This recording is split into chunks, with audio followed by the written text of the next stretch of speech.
Bismillahirrahmanirrahim. Assalamualaikum warahmatullahi wabarakatuh. Adik-adik sekalian, siswa-siswi SMA Negeri 18 Kosambi yang saya banggakan, alhamdulillah, puji syukur kita panjatkan kehadirat Allah Subhanahu wa taala Azza wa Jalla, yang mana pada kesempatan kali ini Allah masih selalu senantiasa memberikan kepada kita semua kesehatan, umur panjang, kekuatan sehingga kita bisa hadir di tempat ini dalam rangka menunaikan salah satu tugas dan kewajiban kita sebagai hamba Allah, yaitu menuntut ilmu. Semoga apa yang menjadi niat dan cita-cita kita pada hari ini semoga dijabah oleh Allah Subhanahu wa taala. Amin amin ya rabbal alamin. Yang kedua, salawat dan salam mari kita juga haturkan dan kirimkan kehadiran junjungan kita Nabi besar Muhammad sallallahu alaihi wasallam. Semoga apa yang menjadi sejarah perjuangan dan pengorbanan beliau, kita yang ditinggalkan ini, mudah-mudahan dapat mengikuti jejak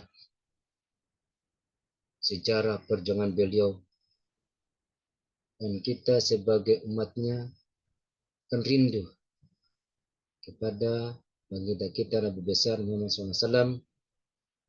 Dan semoga pula kita yang ditinggalkan ini mudah-mudahan kita tergolong orang-orang yang insya Allah mendapatkan syafaat beliau. Amin amin ya rabbal alamin. Allahumma sholli ala Muhammad. Baik, adik-adik sekalian, sebelum kita memulai pokok pembahasan kita pada hari ini, terlebih dahulu marilah kita berdoa kepada Allah Subhanahu wa taala. Semoga dalam proses kegiatan belajar kita pada hari ini dapat bernilai ibadah di sisi Allah Subhanahu wa taala. Amin amin ya rabbal alamin. Bismillahirrahmanirrahim. Rabbi zidni ilma warzuqni fahma. Amin. Baik, kita masuk pada materi kita hari ini, yaitu bab 1 tentang kontrol diri, prasangka baik, dan persaudaraan. Jadi, yang melatar belakangi terkait materi kita pada hari ini yaitu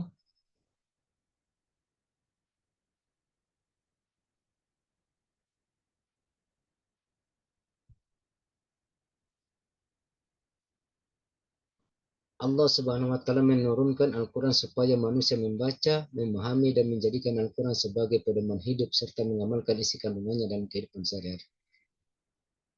Terkait dengan judul, itu di dalam Al-Quran, Quran surah Al-Anfal surah ke-8 ayat 70 dan Quran surah Al-Hujurat surah ke-49 ayat 10 dibahas tentang kontrol diri atau mujahadah an-nafs, persaudaraan, ukhuwah. Sedangkan dalam Quran surah Al-Hujurat surah ke-49 ayat 12 tentang perintah menjauhi prasangka buruk atau suudzon. Membaca Quran surah Al-Anfal surah ke-8 ayat 72 dan Quran surah Al-Hujurat surah ke-49 ayat 10 dan 16.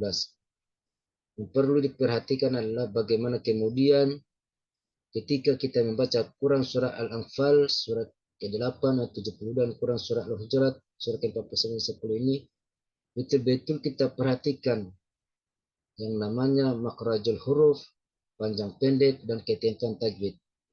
Jangan lupa kemudian kita membaca ta'awudz. Salah satu manfaat membaca Al-Quran adalah memperoleh kedamaian hati, mendapat petunjuk kebenaran dari Allah Subhanahu wa taala, dan kemudian mudah memahami pelajaran. Intinya ke situ. Selanjutnya Mari kita baca Quran surah Al-Anfal surah ke-8 ayat 72.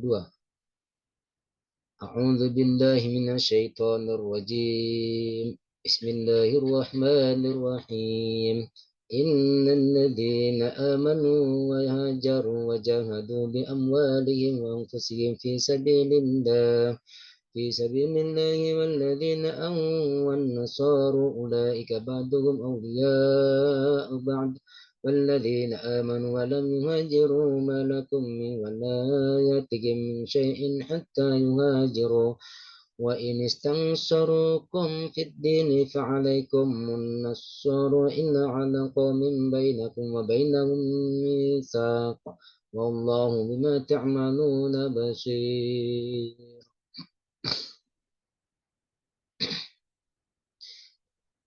Di ayat N juga, yaitu Quran surah Al-Hujurat surah 49 ayat 10. A'udzu billahi minasyaitonir rajim. Bismillahirrahmanirrahim. Innamal mu'minuna ikhwatun fa'aslihu baina akhawaykum wattaqullaha la'allakum turhamun. Di dalam Quran surah Al-Hujurat surah ke-49 12. A'udzu billahi minasyaitonir rajim. Bismillahirrahmanirrahim.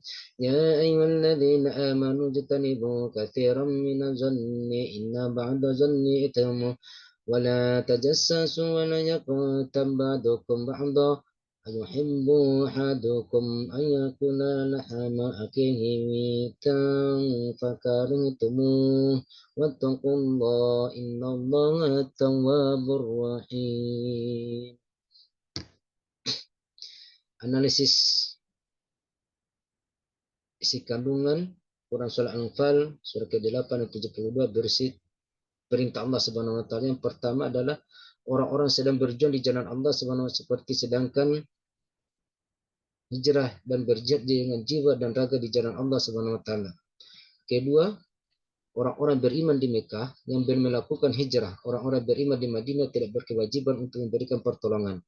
Di dalam urusan agama, misalnya untuk berdakwah, apabila orang-orang mukmin Mekah yang belum berhijrah meminta pertolongan kepada orang-orang mukmin di Madinah, maka orang-orang mukmin yang di Madinah wajib memberikan pertolongan karena sesama orang-orang beriman adalah bersaudara. Jadi pada prinsipnya bahwa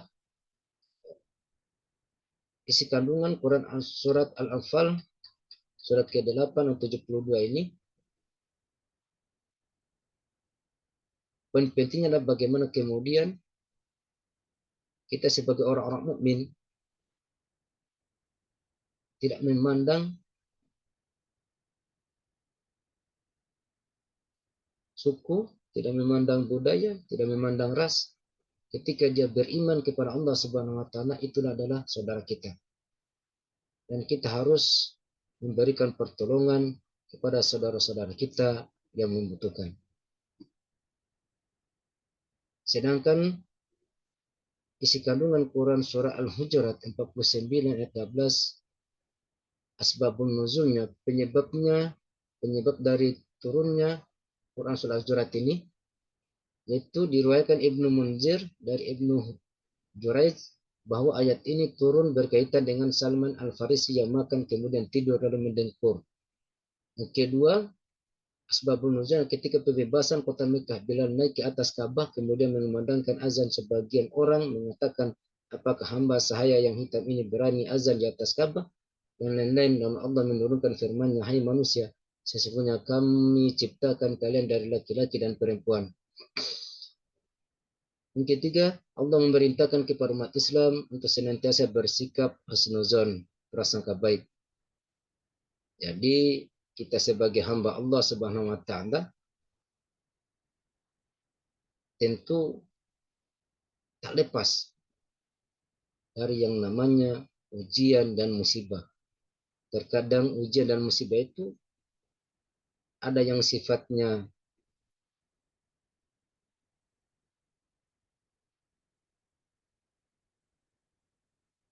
kenikmatan dan ada juga sifatnya kesengsaraan. Jadi bagaimana kemudian kita menyikapi setiap ujian, musibah ataupun nikmat yang diberikan oleh Allah Subhanahu wa taala, itu kita sikapi dengan husnuzon.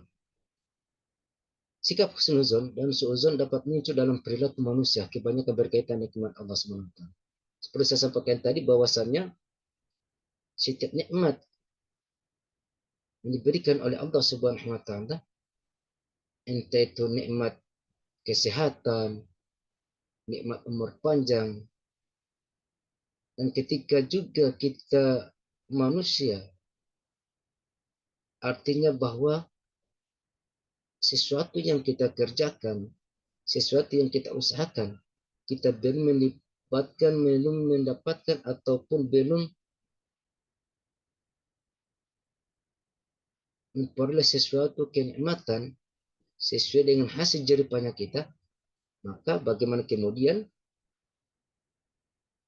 jangan sampai berpikiran bahwa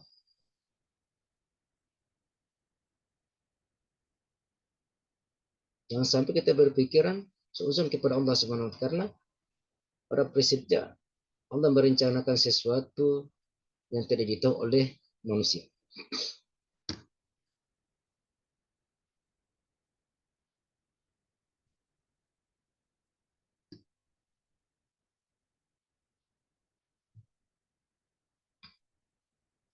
Sebenarnya untuk mengembangkan sikap husnuzon, umat Islam wajib mengembangkan sikap-sikap.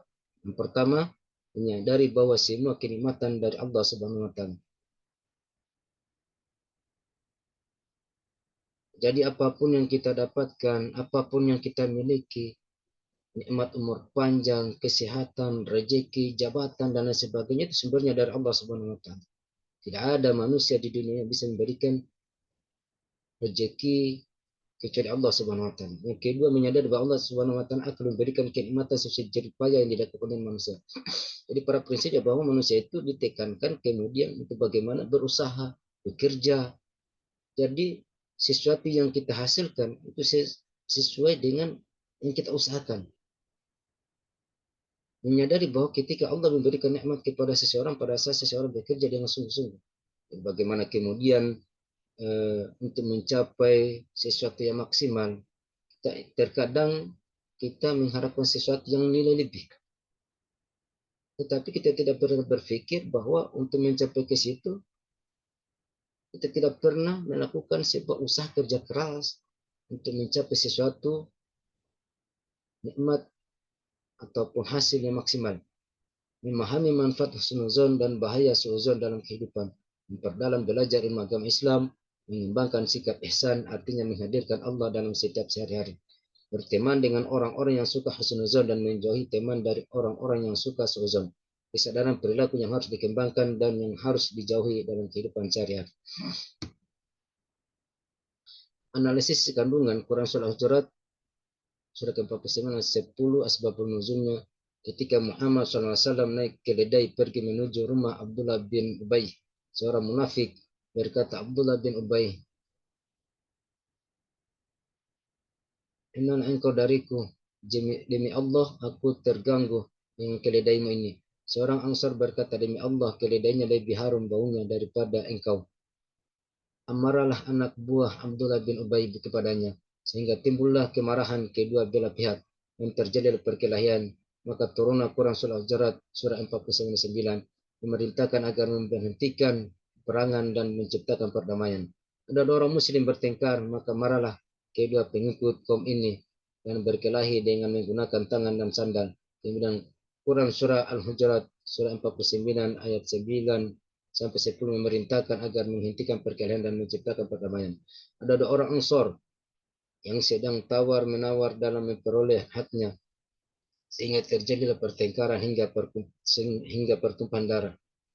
Sebagai makhluk sosial, baik beragama Islam maupun non-Islam, umat Islam selalu senantiasa berbuat baik, sedangkan dengan umat sesama Muslim terikat dengan keimanan yang sama, umat Islam harus bersaudara. Sebagaimana kemudian kita cara bersaudara dengan orang-orang yang beriman sesuai dengan Quran Surah Al-Hujurat surah ke-49 ayat 10 ini. Pertama, setiap orang beriman adalah saudara kita, sehingga kita wajib menghapus batas-batas perbedaan suku, ras, bahasa, budaya, bangsa dan sejenisnya. Jadi seperti sampaikan di awal tadi bahwasannya kita orang yang beriman ini tidak memandang warna kulitnya seperti apa, dari suku mana, budayanya apa, dan sebagainya, dari bangsa mana dia.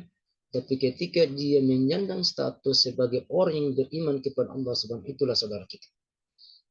Terhadap saudara kita wajib memenuhi hak-hak secara adil. Untuk menunaikan hak-hak sebagai saudara yang diumpamakan seperti satu tubuh adalah saling ikut dalam merasakan, dalam kesenangan, dan saling membantu dalam kesedihan. Jadi seperti itulah gambarannya orang-orang yang beriman kepada Allah Subhanahu wa taala, yang merasa dirinya sebagai saudara. Jadi diperumpamakan seperti dalam anggota tubuh. Ketika misalnya salah satu bagian tubuh kita terasa sakit, maka seluruh anggota badan kita itu pasti ikut merasakan sakit. Saling mendukung, membela, dan melindungi dalam urusan kemanusiaan.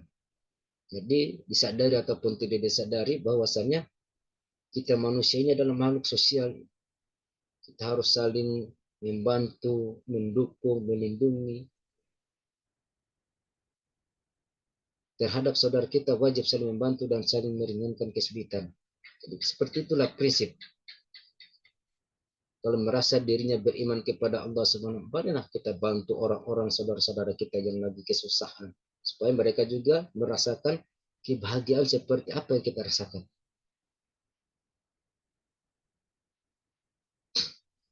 Kontrol diri, apa sebenarnya kontrol diri itu? Kontrol itu baik buruknya perilaku manusia dalam kehidupan sehari-hari bisa ditentukan dari bagaimana cara dia mengontrol dirinya sendiri. Jika manusia mampu mengontrol diri dengan baik, maka akan baik pula seluruh perilakunya. Sebaliknya, jika tidak dapat mengontrol diri dan hatinya, maka akan buruk pula seluruh perilakunya. Jadi, pada prinsipnya bahwa bagaimana kita manusia sebagai makhluk Allah, kita betul-betul mampu mengontrol diri, apalagi misalnya di saat-saat kita ingin mau melakukan tindakan kekerasan, misalnya kita lagi difitnah, ada rasa ingin dendam, ada rasa ingin benci, ada rasa ingin mau marah dan sebagainya. Bagaimana kita dianjurkan supaya kita tidak cepat untuk mengambil tindakan. Kita harus menjaga diri. Kita harus kontrol emosi dan sebagainya. Seperti berdasarkan hadis Nabi kita Muhammad SAW. Ala wa inna fi jasadi fil jasadi mudghat mudghatan idza salahat salahan jasadu kulluhu wa idza fasadat jasadu kulluhu alla wa hiya qalb. Artinya, ingat sesungguhnya di dalam dari manusia itu ada segumpal darah. Jika segumpal darah itu baik, maka akan baik pula seluruh tubuhnya. Sebaliknya apabila segumpal darah itu buruk, maka buruk pula seluruh tubuhnya. Ingat, segumpal darah itu adalah hati. Jadi, makanya berdasarkan hadis tersebut kita bisa dapat mengambil atau menarik sebuah kesimpulan bahwasannya ketika misalnya di dalam tubuh kita itu ada rasa dengki, ada rasa iri hati, karena itu adalah bagian daripada penyakit hati. Maka paling tidak kita harus mampu menjaga diri, mengontrol diri agar kita tidak terprovokasi dengan hal-hal yang sifatnya negatif. Prasangka baik. Jadi anak-anakku sekalian, jadi prasangka baik ini ada dua. Ada yang dinamakan suuzon, ada yang juga kita namakan husnuzon. Apa itu suuzon? Suuzon adalah perasaan penuh curiga terhadap orang lain. Hukum sifat suuzon adalah haram, maka harus dihindarkan. Karena dengan sifat suuzon ini akan memecah belah persatuan dan persaudaraan di antara kita sesama manusia, apalagi sesama orang-orang yang beriman kepada Allah Subhanahu wa taala. Yang kedua, husnuzon adalah perasaan baik terhadap orang lain, sikap husnuzon dalam kehidupan sehari-hari karena Allah Subhanahu wa taala maka akan bersamanya. Berdasarkan hadis Nabi, ana indi zanni amdi bi inna zanna khairan fa khairun wa inna zanna syarran fa syarrun. Artinya aku selalu bersama prasangka hambaku terhadap diriku. Jika dia baik sangka padaku, maka ia mendapat apa yang ia sangka. Dan jika ia buruk sangka kepadaku, maka ia akan mendapat apa yang ia sangka kepadaku. Persaudaraan. Jadi kalau dalam persaudaraan itu dalam kata Islam ada kita namakan ukhuwah. Atau yang kita kenal persaudaraan artinya persahabatan yang erat. Jadi antara si A dan si B itu adalah sama-sama kita bersaudara. Kita harus mengikat tali ukhuwah Islamnya kita. Dan kemudian kita terprovokasi melunturkan, kemudian memporak-porandakan ikatan ukhuwah persaudaraan kita hanya persoalan sepele. Jadi bagaimana kemudian seperti di awal tadi kita harus mampu mengontrol dia dan kita kemudian mulai terprovokasi karena mereka adalah bagian daripada saudara kita. Persaudaraan tidak berdasarkan pada keturunan, suku, bahasa, bentuk fisik, latar belakang, keluarga, kedudukan, dan derajat. Persaudaraan berdasarkan pada hati atau keimanan dan perilaku. Berdasarkan hadis kita baginda Nabi besar Muhammad SAW. Qala Rasulullah SAW, Inna Allah la yanzuru ila suwarikum wa amwalikum walakin yanzuru qulubikum wa amalikum. Rasulullah SAW bersabda, sesungguhnya Allah tidak melihat kepada rupa dan harta kalian, tetapi Allah melihat kepada hati dan amal kalian. Jadi berdasarkan hadis ini sangat jelas sekali bahwa kita sebagai manusia, Allah memandang itu bukan dari seberapa besar badannya kita, seberapa banyak harta kekayaan kita kumpulkan, tetapi Allah melihat sejauh mana hati dan amal kebaikan kita kepada orang. Karena pada prinsipnya bahwa walaupun kita mempunyai harta yang berlimpah, kemudian kita punya jabatan begitu tinggi, tetapi hati terdapat penyakit, dan itu akan menggerogoti amal kebaikan kita semua.